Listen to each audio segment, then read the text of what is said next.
প্রথমবার মাঠে নেমেই বাজিমাত সাকিব আল হাসানের। মাগুরা এক আসন থেকে বিপুল ভোটে জয়ী হয়েছেন তিনি। যদিও আগে থেকেই অনুমেয় ছিল তার জয় সুনিশ্চিত।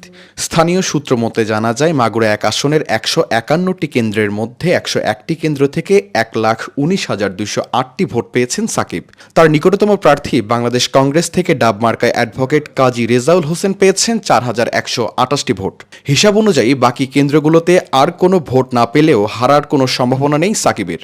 মাগুরা এক আসনে নৌকার প্রার্থী সাকিব আল হাসান সহ ডাব, লাঙ্গল টেলিভিশন ও সোনালী আশ প্রতীকে মোট ৫ জন প্রার্থী রয়েছেন।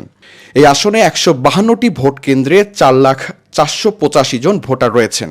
এর মধ্যে পুরুষ ভোটার ২,৮৬২ জন এবং নারী ভোটার ১,৯৯,৬২১ জন।